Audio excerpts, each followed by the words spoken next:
in Clifton. Chapter 8. The Vengeance of the Statue.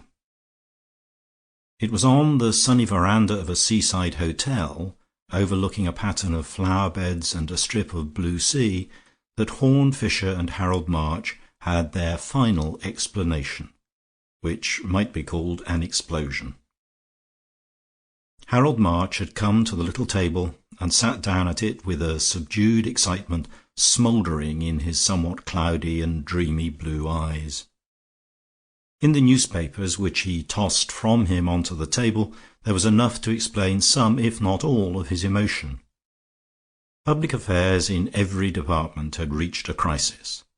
The government, which had stood so long that men were used to it, as they are used to a hereditary despotism, had begun to be accused of blunders and even of financial abuses. Some said that the experiment of attempting to establish a peasantry in the west of England, on the lines of an early fancy of Horne Fisher's, had resulted in nothing but dangerous quarrels with more industrial neighbours. There had been particular complaints of the ill treatment of harmless foreigners, chiefly Asiatics, who happened to be employed in the new scientific works constructed on the coast. Indeed, the new power which had arisen in Siberia, backed by Japan and other powerful allies, was inclined to take the matter up in the interests of its exiled subjects, and there had been wild talk about ambassadors and ultimatums. But something much more serious, in its personal interest for March himself, seemed to fill his meeting with his friend with a mixture of embarrassment and indignation. Perhaps it increased his annoyance that there was a certain unusual liveliness about the usually languid figure of Fisher. The ordinary image of him in March's mind was that of a pallid and bald-browed gentleman, who seemed to be prematurely old as well as prematurely bald. He was remembered as a man who expressed the opinions of a pessimist in the language of a lounger. Even now March could not be certain whether the change was merely a sort of masquerade of sunshine, or that effect of clear colours and clean-cut outlines that is always visible on the parade of a marine resort, relieved against the blue dado of the sea. But Fisher had a flower in his buttonhole, and his friend could have sworn he carried his cane with something almost like the swagger of a fighter. With such clouds gathering over England, the pessimist seemed to be the only man who carried his own sunshine. "Look here," said Harold March abruptly, "you've been no end of a friend to me, and I never was so proud of a friendship before. But there's something I must get off my chest. The more I found out, the less I understood how you could stand it, and I tell you I'm going to stand it no longer." Horne Fisher gazed across at him gravely and attentively, but rather as if he were a long way off. "You know, I always liked you," said Fisher quietly, "but I also respect you, which is not always the same thing. You may possibly guess that I like a good many people I don't respect. Perhaps it is my tragedy, perhaps it is my fault, but you are very different, and I promise you this, that I will never try to keep you as somebody to be liked at the price of your not being respected." "I know you're magnanimous," said March, after a silence, "and yet you tolerate and perpetuate everything that is mean." Then, after another silence, he added, "Do you remember when we first met, when you were fishing in that brook in the affair of the target? And do you remember you said that, after all, it might do no harm if I could blow the whole tangle of this society to hell with dynamite?" "Yes, and what of that?" asked Fisher. "Only that I'm going to blow it to hell with dynamite," said Harold March, "and I think it right to give you fair warning.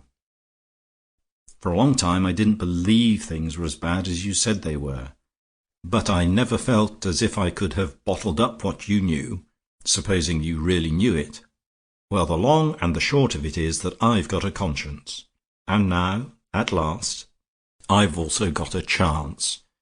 I've been put in charge of a big independent paper with a free hand, and we're going to open a cannonade on corruption. "That will be Attwood, I suppose," said Fisher, reflectively. "Timber merchant, knows a lot about China." "He knows a lot about England," said March, doggedly, "and now I know it, too. We're not going to hush it up any longer. The people of this country have a right to know how they're ruled, or rather ruined. The Chancellor is in the pocket of the money-lenders, and has to do as he is told, otherwise he's bankrupt, and a bad sort of bankruptcy too, with nothing but cards and actresses behind it. The Prime Minister was in the petrol contract business, and deep in it too. The Foreign Minister is a wreck of drink and drugs. When you say that plainly about a man who may send thousands of Englishmen to die for nothing, you're called personal. If a poor engine driver gets drunk and sends 30 or 40 people to death, nobody complains of the exposure being personal. The engine driver is not a person." "I quite agree with you," said Fisher, calmly. "You're perfectly right." "If you agree with us, why the devil don't you act with us?" demanded his friend. "If you think it's right, why don't you do what's right? It's awful to think of a man of your abilities simply blocking the road to reform." "We have often talked about that," replied Fisher, with the same composure. "The Prime Minister is my father's friend, the Foreign Minister married my sister, the Chancellor of the Exchequer is my first cousin. I mentioned the genealogy in some detail just now for a particular reason. The truth is, I have a curious kind of cheerfulness at the moment. It isn't altogether the sun and the sea, sir. I'm enjoying an emotion that is entirely new to me, a happy sensation I never remember having had before." "What the devil do you mean?"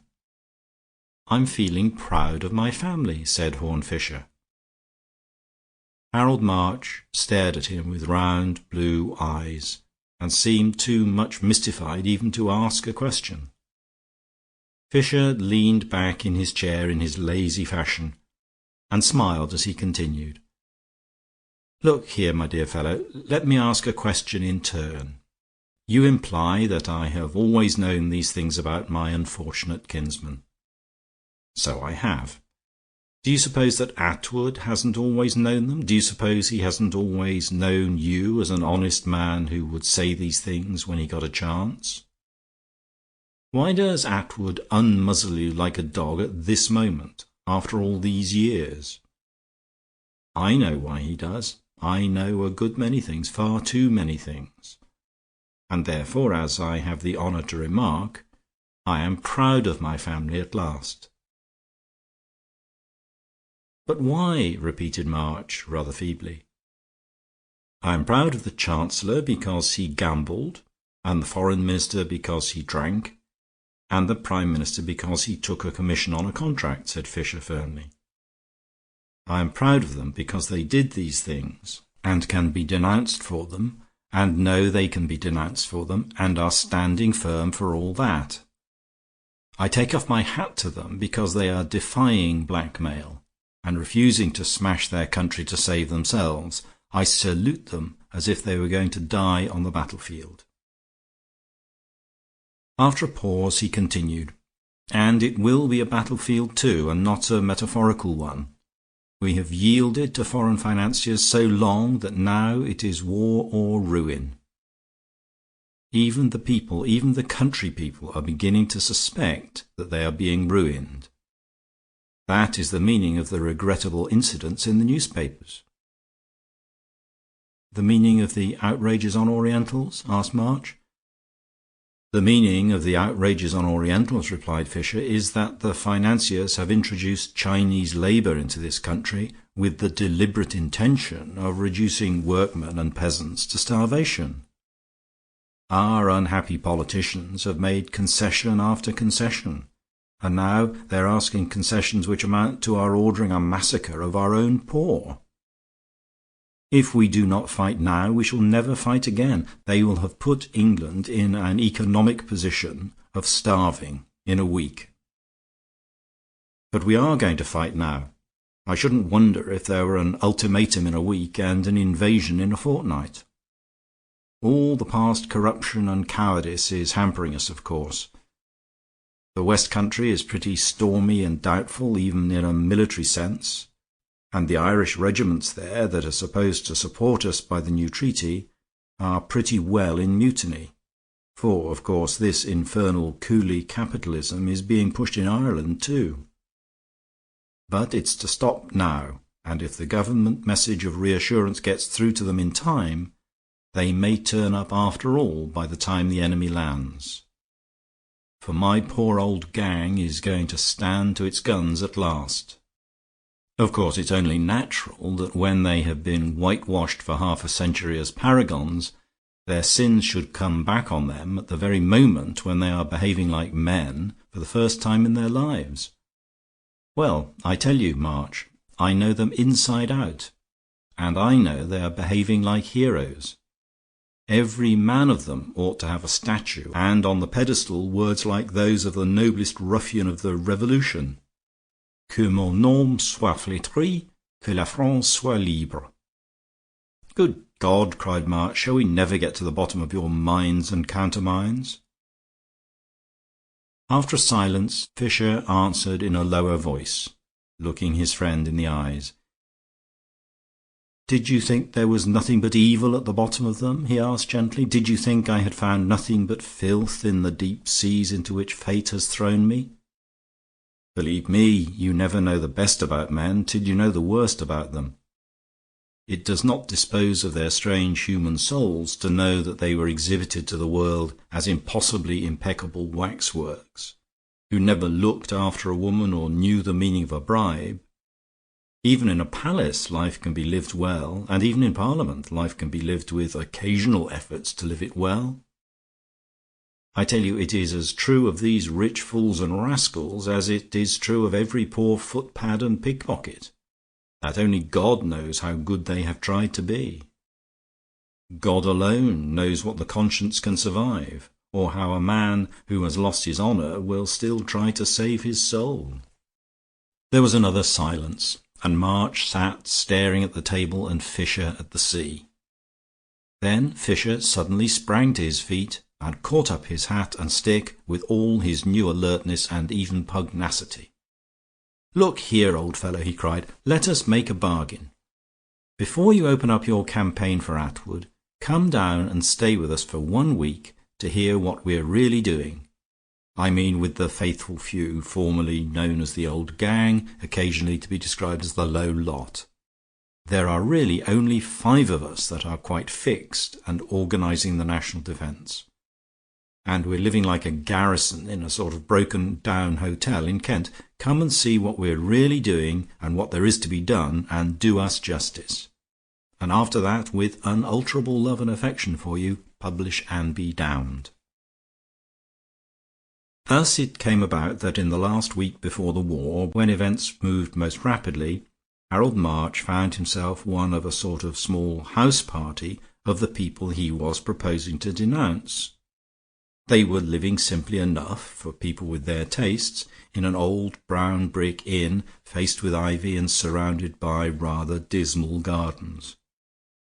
At the back of the building the garden ran up very steeply to a road along the ridge above, and a zigzag path scaled the slopes in sharp angles, turning to and fro amid evergreens so sombre that they might rather be called ever-black. Here and there up the slope were statues having all the cold monstrosity of such minor ornaments of the 18th century, and a whole row of them ran as on a terrace along the last bank at the bottom, opposite the back door. This detail fixed itself first in March's mind, merely because it figured in the first conversation he had with one of the cabinet ministers. The cabinet ministers were rather older than he had expected to find them. The Prime Minister no longer looked like a boy, though he still looked a little like a baby, but it was one of those old and venerable babies, and the baby had soft grey hair. Everything about him was soft, to his speech and his way of walking, but over and above that his chief function seemed to be sleep. People left alone with him got so used to his eyes being closed that they were almost startled when they realized in the stillness that the eyes were wide open and even watching. One thing at least would always make the old gentleman open his eyes. The one thing he really cared for in this world was his hobby of armoured weapons, especially Eastern weapons, and he would talk for hours about Damascus blades and Arab swordsmanship. Lord James Herries, the Chancellor of the Exchequer, was a short, dark, sturdy man with a very sallow face and a very sullen manner, which contrasted with the gorgeous flower in his buttonhole and his festive trick of being always slightly overdressed. It was something of a euphemism to call him a well-known man about town. There was perhaps more mystery in the question of how a man who lived for pleasure seemed to get so little pleasure out of it.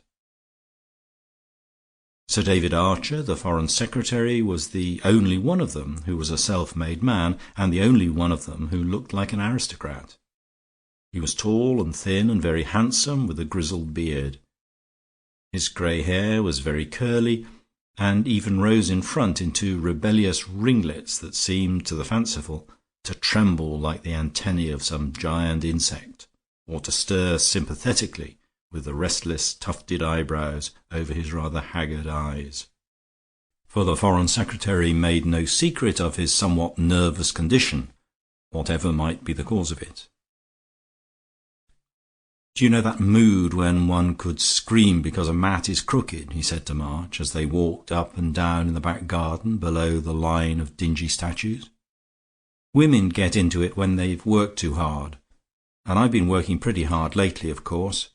Drives me mad when Herries will wear his hat a little crooked. Habit of looking like a gay dog. Sometime I swear I'll knock it off. That statue of Britannia over there isn't quite straight. It sticks forward a bit, as if the lady were going to topple over. The damned thing is that it doesn't topple over and be done with it. See, it's clamped with an iron prop. Don't be surprised if I get up in the middle of the night to hike it down."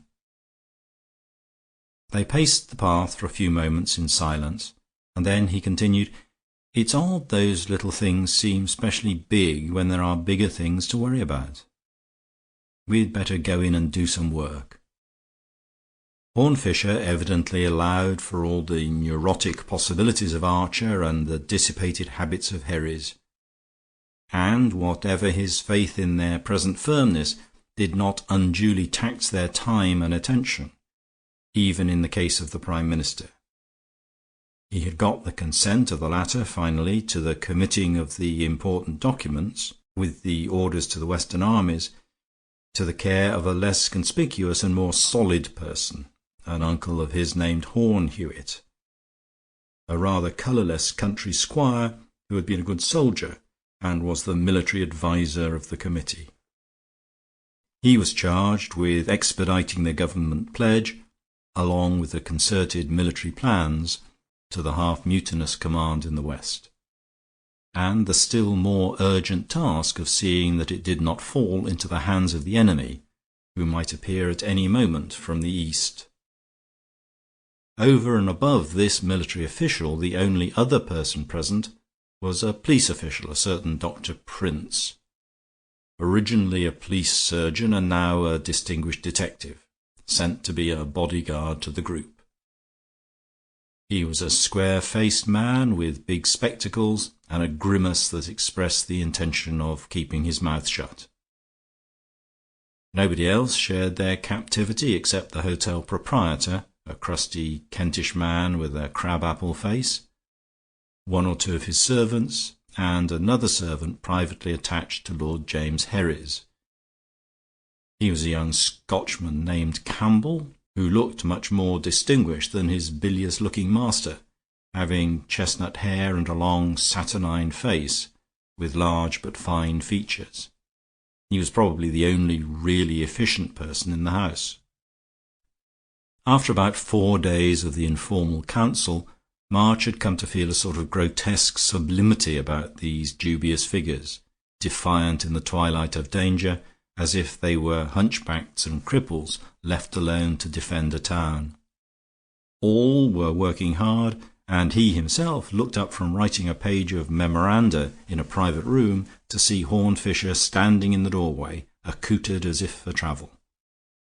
He fancied that Fisher looked a little pale, and after a moment that gentleman shut the door behind him and said quietly, "Well, the worst has happened, or nearly the worst." "The enemy has landed," cried March, and sprang erect out of his chair.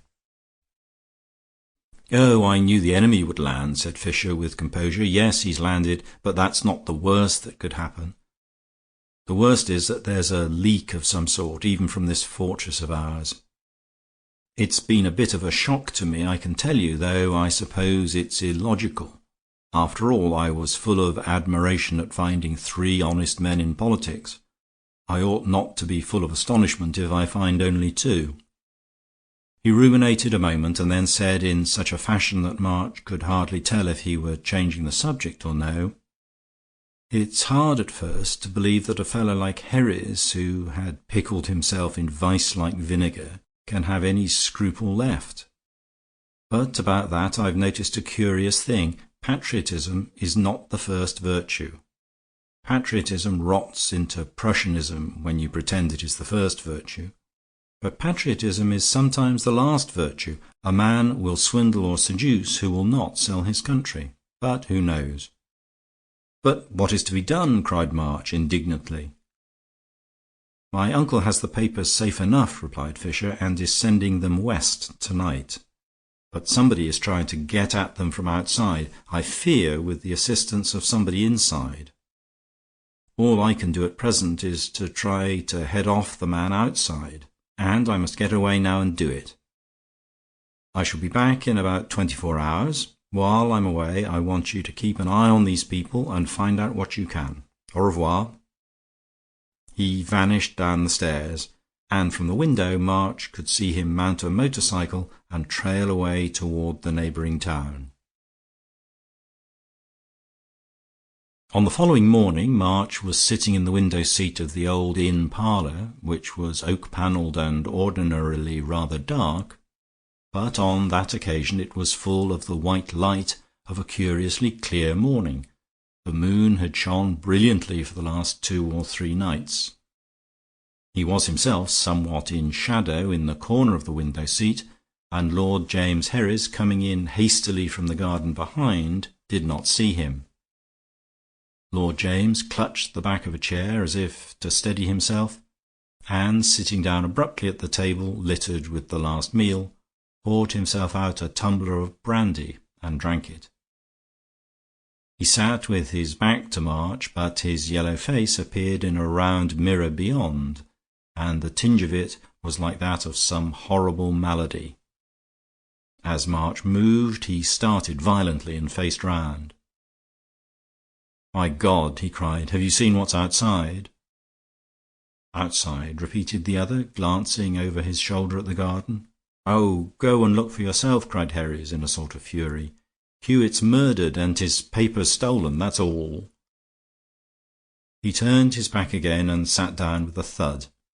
His square shoulders were shaking. Harold March darted out of the doorway into the back garden with its steep slope of statues. The first thing he saw was Dr. Prince, the detective, peering through his spectacles at something on the ground. The second was the thing he was peering at. Even after the sensational news he had heard inside, the sight was something of a sensation. The monstrous stone image of Britannia was lying prone and face downward on the garden path, and there stuck out at random from underneath it, like the legs of a smashed fly, an arm clad in a white shirt-sleeve, and a leg clad in a khaki trouser, and hair of the unmistakable sandy grey that belonged to Horne Fisher's unfortunate uncle. There were pools of blood, and the limbs were quite stiff in death. "Couldn't this have been an accident?" said March, finding words at last. "Look for yourself, I say," repeated the harsh voice of Herries, who had followed him with restless movements out of the door. "The papers are gone, I tell you. The fellow tore the coat off the corpse and cut the papers out of the inner pocket. There's the coat over there on the bank, with a great slash in it." "But wait a minute," said the detective Prince quietly. In that case there seems to be something of a mystery. A murderer might somehow have managed to throw the statue down on him, as he seems to have done, but I bet he couldn't easily have lifted it up again. I've tried, and I'm sure it would want 3 men at least. Yet we must suppose, on that theory, that the murderer first knocked him down as he walked past, using the statue as a stone club, then lifted it up again, took him out and deprived him of his coat, then put him back again in the posture of death, and neatly replaced the statue. I tell you it's physically impossible. And how else could he have unclothed a man covered with that stone monument? It's worse than the conjurer's trick when a man shuffles a coat off with his wrists tied. Could he have thrown down the statue after he'd stripped the corpse? Asked March. And why? Asked Prince sharply. If he'd killed this man and got his papers, he'd be away like the wind. He wouldn't potter about in a garden excavating pedestals of statues. Besides, hello, who's that up there? High on the ridge above them, drawn in dark thin lines against the sky, was a figure looking so long and lean as to be almost spidery. The dark silhouette of the head showed 2 small tufts like horns, and they could almost have sworn that the horns moved. "Archer!" shouted Herries with sudden passion, and called to him with curses to come down. The figure drew back at the first cry with an agitated movement so abrupt as almost to be called an antic. The next moment the man seemed to reconsider and collect himself, and began to come down the zigzag garden path, but with obvious reluctance, his feet falling in slower and slower rhythm. Through March's mind were throbbing the phrases that this man himself had used, about going mad in the middle of the night and wrecking the stone figure. Just so, he could fancy the maniac who had done such a thing might climb the crest of the hill in that feverish dancing fashion, and look down on the wreck he had made. But the wreck he had made here was not only a wreck of stone. When the man emerged at last onto the garden path, with the full light on his face and figure, he was walking slowly indeed, but easily, and with no appearance of fear. "This is a terrible thing," he said. "I saw it from above. I was taking a stroll along the ridge." "Do you mean that you saw the murder?" demanded March. "Or the accident, I mean. Did you see the statue fall?" "No," said Archer. "I mean I saw the statue fallen." Prince seemed to be paying but little attention. His eye was riveted on an object lying on the path a yard or 2 from the corpse. It seemed to be a rusty iron bar, bent crooked at one end.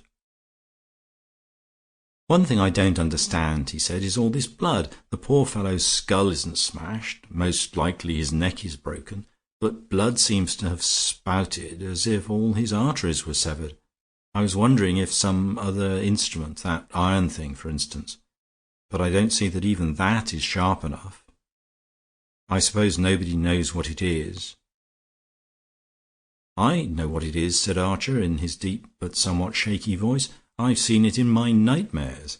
It was the iron clamp or prop on the pedestal. Stuck on to keep the wretched image upright when it began to wobble, I suppose.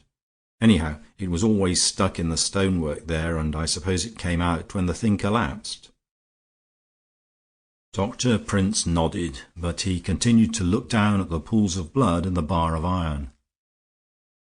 "I'm certain there's something more underneath all this," he said at last. "Perhaps something more underneath the statue. I have a huge sort of hunch that there is. We are 4 men now, and between us we can lift that great tombstone there." They all bent their strength to the business. There was a silence save for heavy breathing, and then, after an instant of the tottering and staggering of 8 legs, the great carven column of rock was rolled away, and the body lying in its shirt and trousers was fully revealed. The spectacles of Dr. Prince seemed almost to enlarge with a restrained radiance, like great eyes, for other things were revealed also. One was that the unfortunate Hewitt had a deep gash across the jugular, which the triumphant doctor instantly identified as having been made with a sharp steel edge like a razor. The other was that immediately under the bank lay littered 3 shining scraps of steel, each nearly a foot long, one pointed and another fitted into a gorgeously jewelled hilt or handle. It was evidently a sort of long oriental knife, long enough to be called a sword, but with a curious wavy edge, and there was a touch or two of blood on the point. "I should have expected more blood. Hardly on the point," observed Dr. Prince thoughtfully, "but this is certainly the instrument. The slash was certainly made with a weapon shaped like this, and probably the slashing of the pocket as well. I suppose the brute threw in the statue by way of giving him a public funeral." March did not answer. He was mesmerized by the strange stones that glittered on the strange sword hilt, and their possible significance was broadening upon him like a dreadful dawn. It was a curious Asiatic weapon.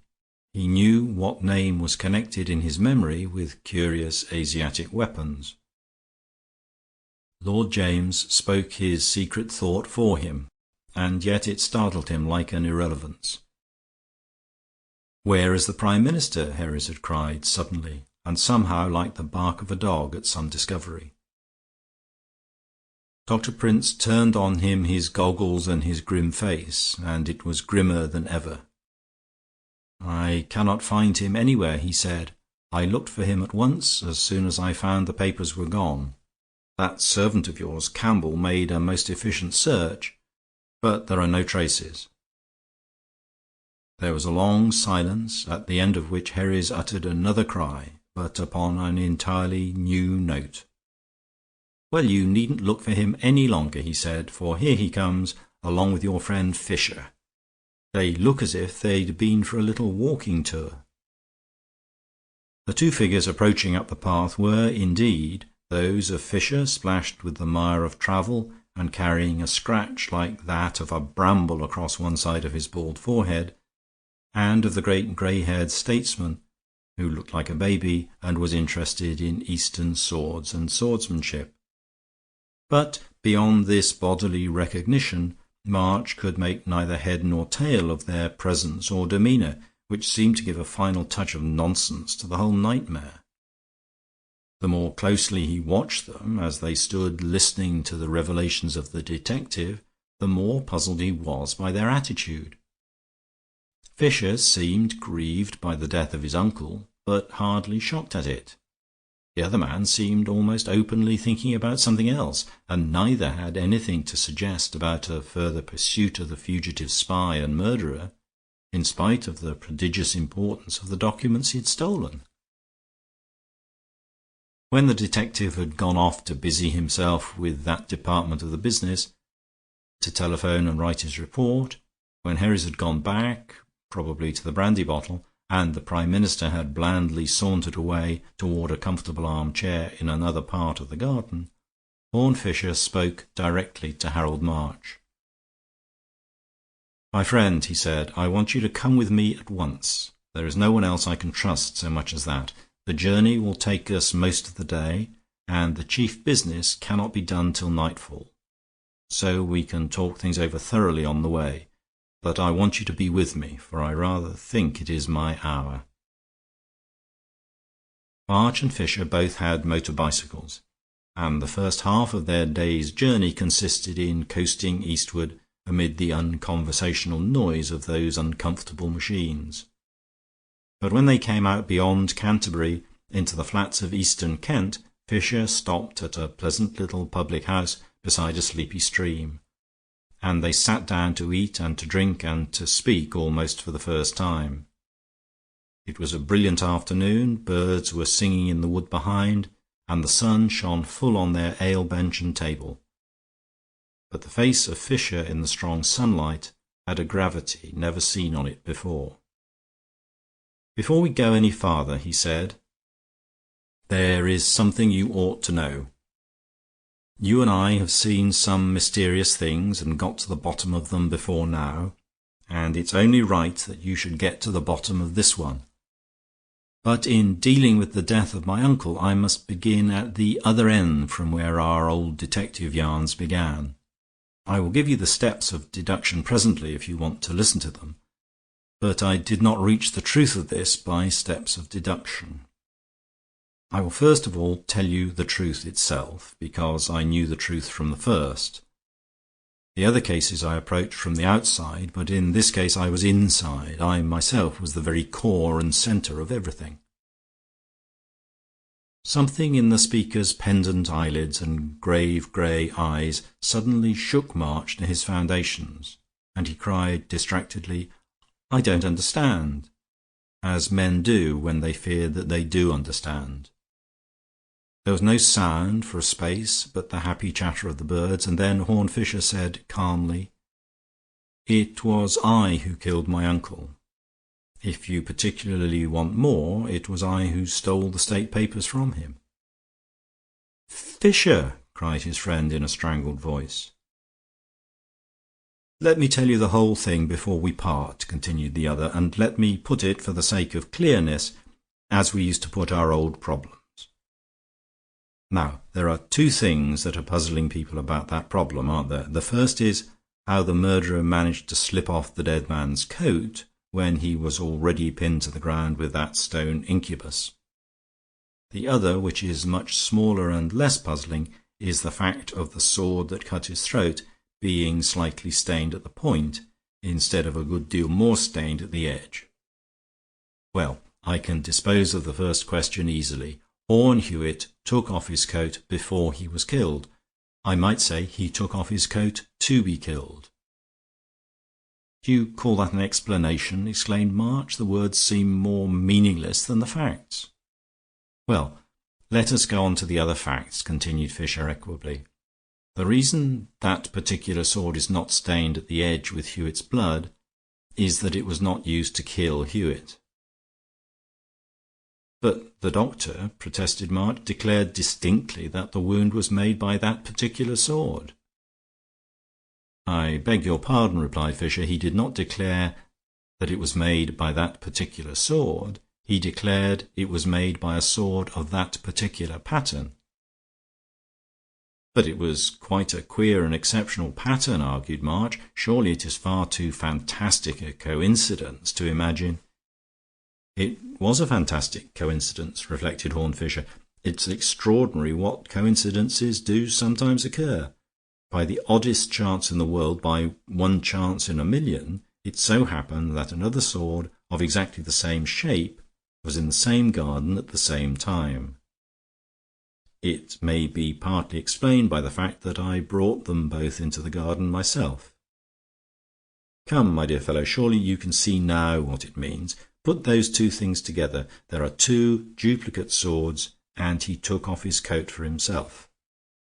It may assist your speculations to recall the fact that I am not exactly an assassin." "A duel!" exclaimed March, recovering himself. "Of course, I ought to have thought of that. But who was the spy who stole the papers?"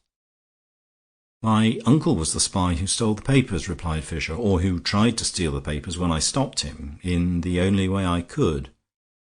The papers that should have gone west to reassure our friends and give them the plans for repelling the invasion would in a few hours have been in the hands of the invader.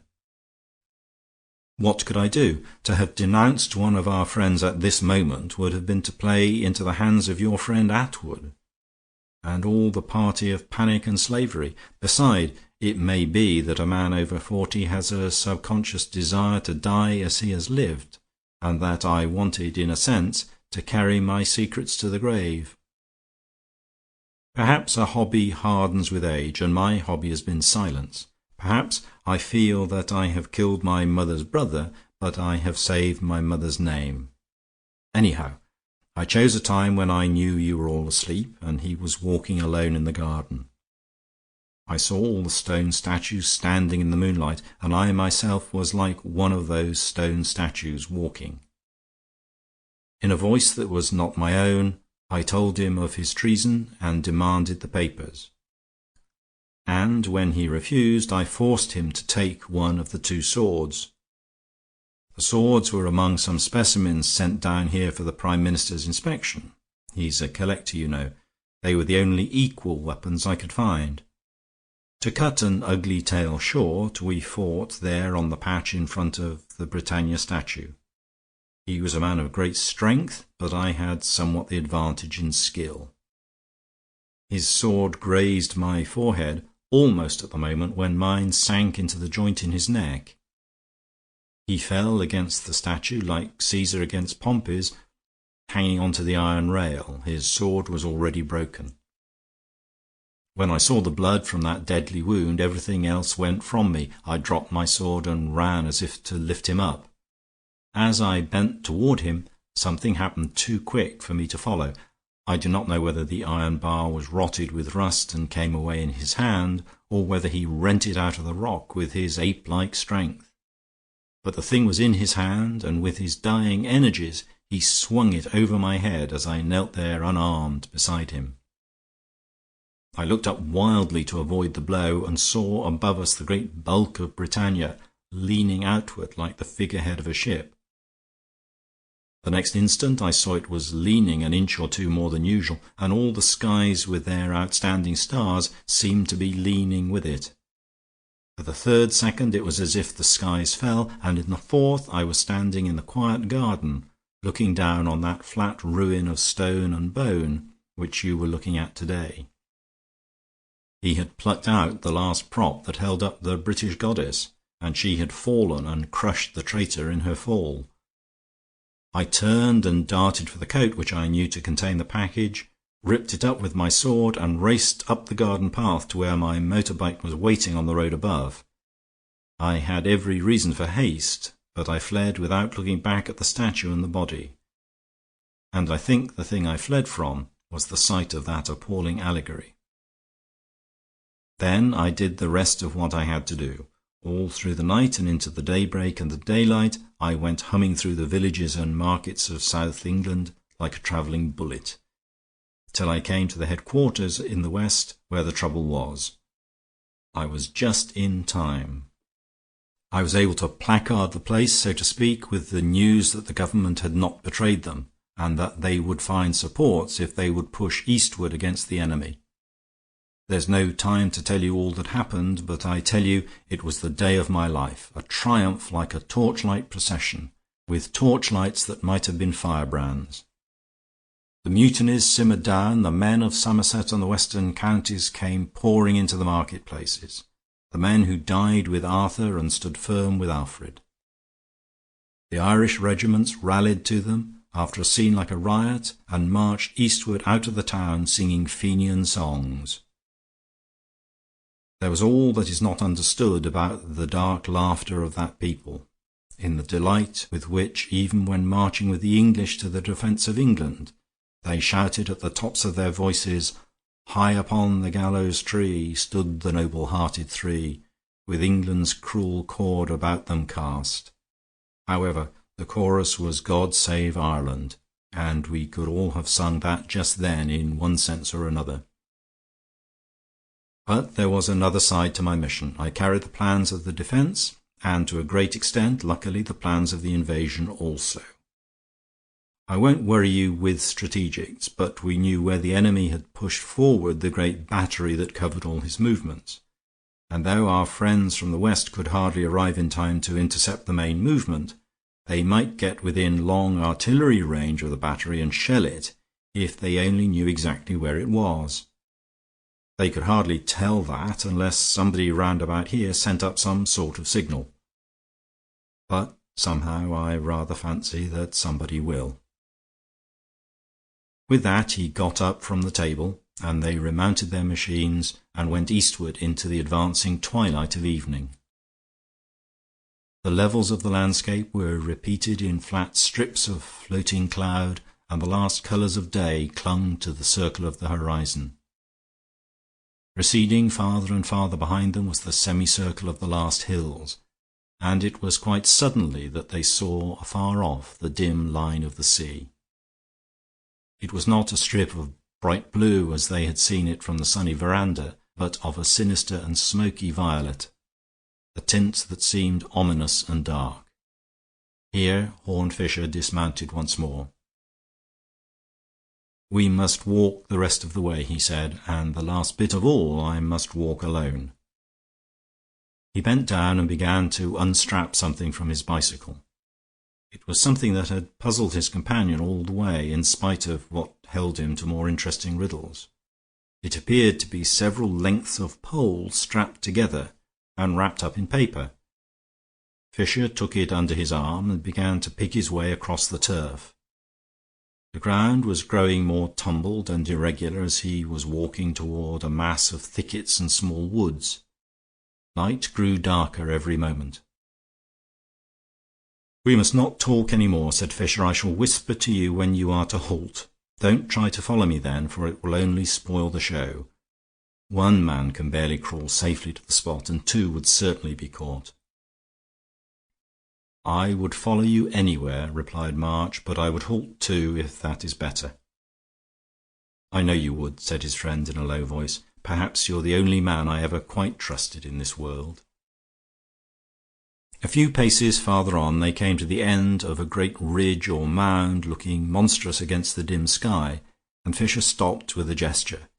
He caught his companion's hand and wrung it with a violent tenderness, and then darted forward into the darkness. March could faintly see his figure crawling along under the shadow of the ridge.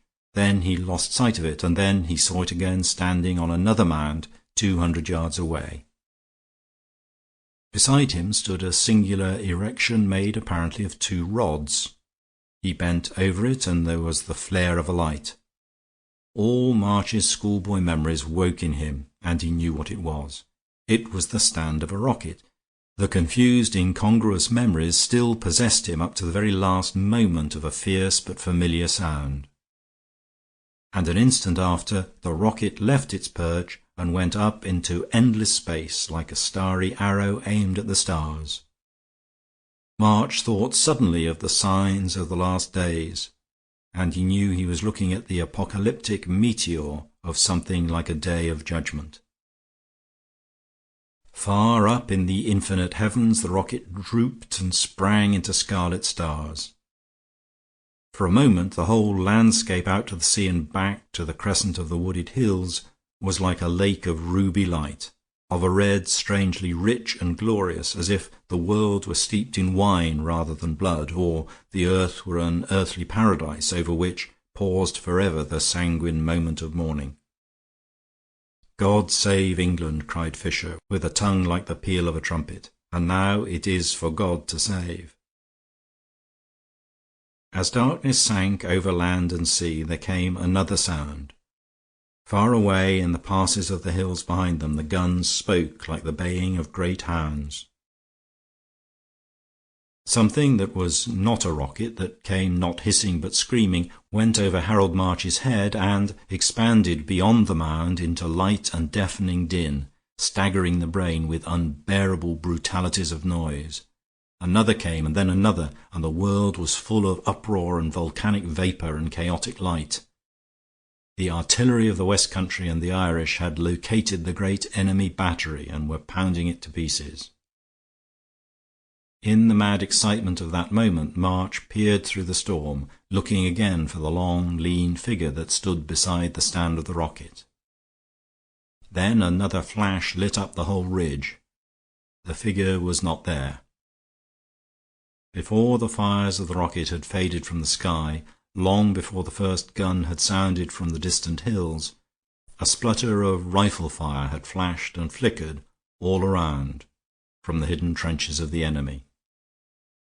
Something lay in the shadow at the foot of the ridge, as stiff as the stick of the fallen rocket. And the man who knew too much knew what is worth knowing. End of chapter, and end of The Man Who Knew Too Much.